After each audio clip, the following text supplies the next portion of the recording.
मैं doctor JL Saini, associate professor government college Khetri. आज हम BSc part 3 maths paper first अमूर्त बीजगणित एब्स्ट्रैक्ट अलजेब्रा का जो टॉपिक है ग्रुप यानी समूह, उसको क्या है कंटिन्यू करेंगे। इसमें हम क्या है कि कुछ थ्योरम्स लेंगे। थ्योरम है, यदि किसी ग्रुप के एक अवयव की कोटि n हो तो a की power m equal to e, यदि और केवल यदि m n का गुणज है। यानी कोई ग्रुप है, अगर उसका कोई अवयव है, अगर उसकी जो कोटि अगर n हो और a की power m equal to e, तो ये कब होगा? जब ये जो m है ना, वो क्या हो कि n का मल्टीपल है। इसको हम क्या प्रूव करेंगे? तो इसके प्रूफ के लिए माना a की power m equal to e, क्योंकि m और n क्या है? पूर्णांक हैं। अतः पूर्णांकों में विभाजनकरण विधि से q और r ऐसे दो पूर्णांक विद्यमान होंगे कि m equal to n q plus r, और यहाँ पर जो r है उसका मान 0 से लेकर 0 या 0 से बड़ा तथा n जो है उससे क्या होगा? छोटा होगा। इसका मतलब ये हुआ कि अगर कोई पूर्णांक जैसे मान लो 3 है और इसको अगर हम जैसे मान लो 2 से डिवाइड करें, तो 2 से डिवाइड करेंगे तो 3 के अंदर अगर अपन 2 का भाग लगाएंगे तो कितने बार जाएगा? 1 बार जाएगा। और जो शेष फल है ना, वो कितना बचा? 1 बचा। तो हम जो ये 3 है इसको इक्वल टू अपन क्या लिख देंगे? यहाँ पर 1 इंटू 2 प्लस 1 ऐसे लिखते हैं। तो उसी प्रकार से क्या है कि हमने इसको क्या है कि m इक्वल टू क्या लिखा है? N q plus r. तो यहाँ पर क्या है? q तो यहाँ पर क्या क्यूसेंट n कितनी बार भाग गया, और यहाँ पर r क्या है? रिमाइंडर है, शेषफल है। तो जब भी हम भाग लगाएंगे तो भाग लगाने के बाद में जो r है उसका मान या तो क्या होगा? 0, या वो जो n है जिसे डिवाइड किया है उससे क्या होगा? इसका मान कम होगा।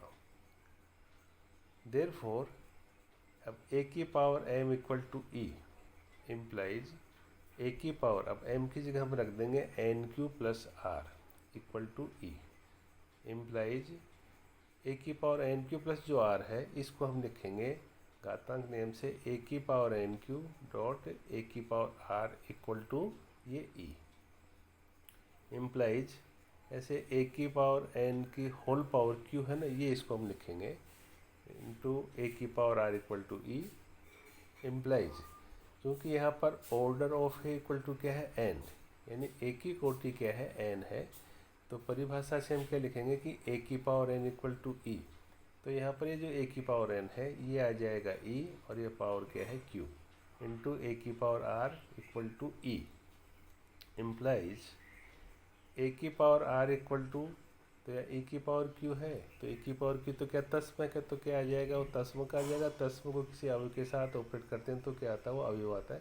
तो यहाँ पर ये a की power r equal to e, और e को हम क्या है लिख सकते हैं? a की पावर 0, क्योंकि हमें पहले देखा था कि कोई भी जो अवयव है ग्रुप का उसके पावर जो 0 है ना, उसको हम तस्मक से दर्शाते हैं। इम्प्लाइज तो यहाँ पर देखो a की power r equal to a की पावर 0 है, तो अगर ये a समान है तो ये ऊपर वाले जो है ना ये भी क्या होनी चाहिए? समान होनी चाहिए। अतः हमने लिख दिया r इक्वल टू 0, और r का मान जो है ना वो greater than equal to 0, less than क्या होता है? n। इम्प्लाइज इसका मतलब क्या हुआ कि m इक्वल टू क्या हो गया? एन क्यू, अर्थात m जो है वो n का क्या है? ये गुणज है। n का क्या है? ये मल्टीपल है। इसका विलोम यानी इसका कन्वर्स, यदि m n का गुणज है अर्थात m equal to n q और q बिलोंग्स टू z, तब m equal to n q implies, अब हम क्या कि इनको a की power m equal to a की पावर एन क्यू लिख सकते हैं, क्योंकि वापस यहाँ पर से a इक्वल है तो यहाँ पर ये m इक्वल टू ये एन क्यू भी होना चाहिए।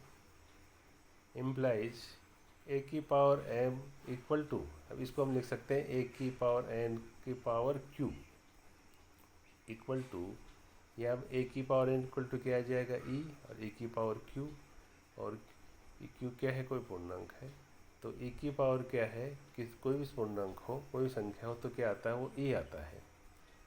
देयरफॉर इसका मतलब क्या हुआ कि ए की पावर एम इक्वल टू ई कब होगा, जब एम है वो एन या ऑर्डर ऑफ ए का क्या हो, गुणज हो। तो ये थ्योरम हमने क्या है, इसको हमने प्रूव किया है। इसके बाद में फिर हम क्या है कि और थ्योरम लेते हैं, यदि किसी परिमित ग्रुप के प्रत्येक अवयव की कोटि परिमित होती है, अगर कोई भी ग्रुप जो है वो क्या हो, फाइनाइट हो, और उसका जो अवयव है, उसका जो एलिमेंट है, उसका जो ऑर्डर है ना, वो हमेशा क्या होगा, परिमित यानी फाइनाइट होगा, तथा ये या तो ग्रुप की कोटि के बराबर या उससे कम होगा। अर्थात ऑर्डर ऑफ जो ए है वो क्या होगा, यहाँ पर order of A less than equal to order of G, यानी जो अवयव की जो कोटि है वो जो ग्रुप है उसकी कोटि के या तो बराबर होगी या उससे क्या होगी, कम होगी। ये हम प्रूव करना चाहेंगे। तो इसके प्रूफ के लिए हम सबसे पहले मानेंगे कि जैसे जी जो है वो एन कोटि का एक परिमित ग्रुप है, यानी फाइनाइट ग्रुप है, तथा ए बिलोंग्स टू जी, यानी उस जी का कोई सा अवयव ए लेंगे, तो यहाँ पर हम जैसे ए की पावर 0, ए की पावर 1, ए की पावर 2 डॉट डॉट ए की पावर एन, ये सभी क्या है, जी के अवयव हैं। परंतु ये जो जी है उसमें कितने अवयव हैं, एन अवयव हैं, और लेकिन यहाँ जो हमने ये जो लिखे ना ए की पावर 0 की पावर एन, इनकी संख्या कितनी है, एन प्लस 1 है यहाँ पर। अतः जब यहाँ पर क्या है कि इनकी संख्या n प्लस 1 है और जी में अवयव कितने हैं, n है, इसका मतलब ये हुआ कि इस ग्रुप में जो अवयव जो हैं इनमें से कोई से दो अवयव क्या होंगे, समान होंगे, इक्वल होंगे। तो हम ये मान लेते हैं कि ए की power I equal to A की पावर जे, और जो जे जो है उसका मान क्या हो सकता है, इसमें ऊपर वालों के अनुसार 0 से लेकर है ना n तक। लेकिन यहाँ पर क्या है कि जो j जो है वो हम मतलब क्या है, लेस देन इक्वल टू क्या ले रहे हैं, आई ले रहे हैं, यानी आई को यहाँ पर क्या ले रहे हैं, बड़ा ले रहे हैं। तो इम्प्लाइज इसका मतलब क्या है कि जो अवयव छोटा होता है उसका जो नेगेटिव, जैसे ए की पावर j है यहाँ पर क्या हो गया, छोटा हो गया, तो हम ए की पावर माइनस जे है ना, ये दोनों तरफ यहाँ के क्या करते हैं, ऑपरेट करते हैं। तो यहाँ पर ए की पावर आई इंटू ए की power minus J equal to A की पावर जे इंटू ए की पावर माइनस जे। इम्प्लाइज अब ये घातांक के नियम से दोनों क्या हो जाएंगे, ए की power i minus J equal to, ये भी क्या हो जाएंगे, ए की power j minus J equal to, तो ये आ गया ए की पावर 0, और ए की पावर 0 क्या होता है, ई होता है। तो इस प्रकार से इम्प्लाइज ए की power i minus J equal to क्या आ गया, ई। इम्प्लाइज अब यहाँ पर देखिए हमने क्या है कि ये जो r जो है, तो ये r का मान क्या है, greater equal to 0 equal to, और ये क्या हो जाएगा i माइनस जे, और लेस देन इक्वल टू क्या है, n। तो यहाँ पर i माइनस जो है इसको हम क्या, a की पावर r है ना, इसको r कह दिया, तो ये इक्वल टू कितना है, e। और जब a की power r equal to e है तो कोटि की परिभाषा से हम इसको क्या लिखते हैं, order of a less than equal to r, और less than equal to r है, और यहाँ पे देखो r जो है ना ये क्या है, less than equal to n, तो हमने इसको लिख दिया less than equal to n। और यहाँ पर जो n है वो क्या है, ऑर्डर ऑफ g। तो इस प्रकार से यहाँ पर जैसे ऑर्डर ऑफ a है ना वो क्या है, यहाँ पर परिमित है ना, फाइनाइट आ गया, तथा ये क्या आ गया, ग्रुप की कोटि के बराबर या इससे क्या है, कम। और ये क्या है कि हम इसको प्रूव करना चाह रहे थे। उसके बाद में फिर यहाँ पर हम जैसे एक एग्जाम्पल ले रहे हैं, जैसे ग्रुप क्या है, जैसे E P Q R S T, और संक्रिया क्या है, स्टार। जहाँ पे जो संक्रिया स्टार है वो निम्न सारणी से परिभाषित है। ये जो टेबल दे रखी है ना, उसके अनुसार इसको डिफाइन किया गया है और प्रत्येक अवयव की कोटि हमें क्या है ज्ञात करनी है।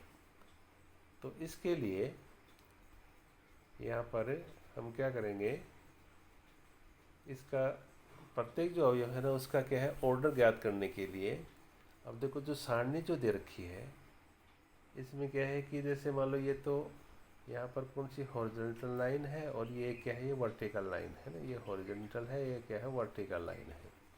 यह बाहर की तरफ वो संक्रिया स्टार है और यहाँ पर वो अवयव दे रखे हैं जैसे E P Q R S T, और यहाँ ऐसे है ना ये E P Q R S T है ना, ये अवयव दे रखे हैं।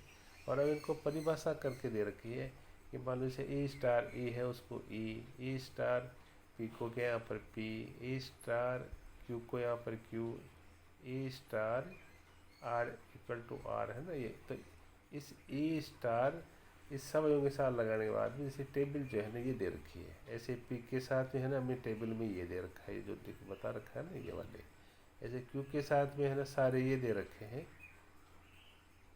जैसे आर के साथ में सारे अवयव जैसे इस प्रकार से है ना ये हमें परिभाषित करके है ना, एस के साथ में जैसे ये अवयव हैं, और उसके बाद में फिर ये जैसे एस है, जैसे मान लो यहाँ पर टी है तो टी के साथ में जैसे ये है ना, तो इस प्रकार से हमें क्या है कि परिभाषा करके एक टेबल बना रखी है। तो इस टेबल को देखते हुए हमें क्या है कि इनके अवयवों की जो कोटि है ना वो हमें ज्ञात करनी है। तो आप यहाँ पर देख रहे हैं कि कोटि की जो परिभाषा है उसके अनुसार क्या है कि जैसे मान लो यहाँ पर e की पावर 1, हम e की पावर 1 रखेंगे तो वो क्या आएगा e स्टार e हम लिख सकते हैं, तो इक्वल टू क्या है e, क्योंकि इसके अनुसार है। तो यहाँ पर इसका मतलब क्या हुआ कि ऑर्डर ऑफ इक्वल टू क्या हो गया 1 हो गया। उसके बाद में फिर देखो यहाँ क्या है p की पावर 1, तो p की पावर 1 है तो इसको हम यहाँ पर क्या लिख सकते हैं p स्टार e। और अब आप यहाँ देख रहे हैं कि यहाँ पर जैसे p स्टार e है ना वो यहाँ पर क्या आ रहा है p आ रहा है। हमें ये तब तक निकालना है जब तक कि वो e ना आ जाए। अब हमें p की पावर 2 रखा, तो p की पावर 2 रखा तो इसको p स्टार p लिख सकते हैं। और p स्टार p जो है ना वो आप देखो सारणी से p स्टार ये जैसे p है ना तो ये क्या आ रहा है q आ रहा है। तो यहाँ पर देखो हमने क्या लिखा है ये q लिखा है।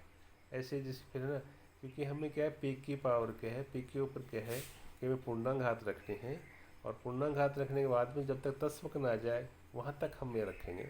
तो पी क्यू को हम लिख सकते हैं पी स्क्वायर स्टार पी।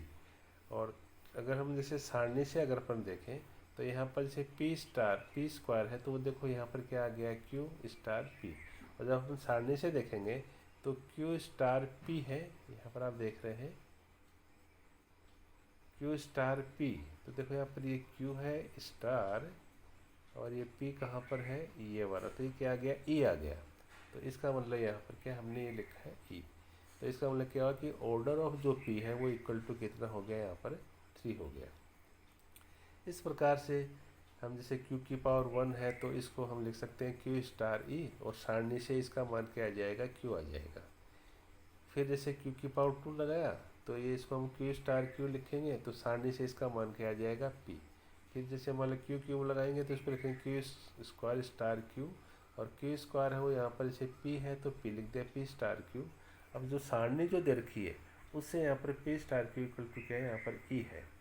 तो इसका मतलब क्या है कि order of q equal to कितना है 3 है यहाँ पर ये। इसी प्रकार से फिर हमने क्या है कि यहाँ पर जैसे मान लो ये r, तो r की पावर 1 इक्वल टू लिख दिया r star e equal to r, फिर r स्क्वायर इक्वल टू क्या है r स्टार r है, ये क्या है सारणी से e इम्प्लाइज। तो इसका मतलब क्या हुआ कि order of r equal to क्या आ गया यहाँ पर 2 आ गया।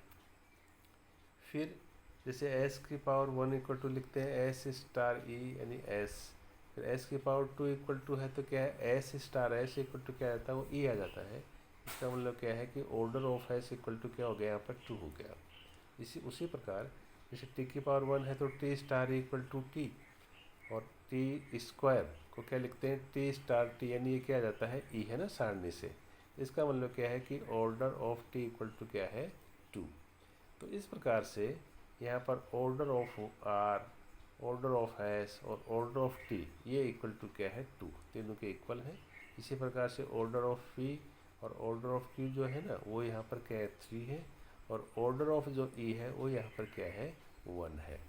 तो इस प्रकार से हमने क्या है कि कुछ अवयव जो है उनकी हमने कोटि से संबंधित कुछ थ्योरम्स पढ़ी हैं और ये कुछ क्वेश्चंस हमने यहाँ पर देखे हैं। अब नेक्स्ट जो वीडियो है उसके अंदर क्या है कि इसी ग्रुप से संबंधित हम कुछ थ्योरम्स और पढ़ेंगे। धन्यवाद।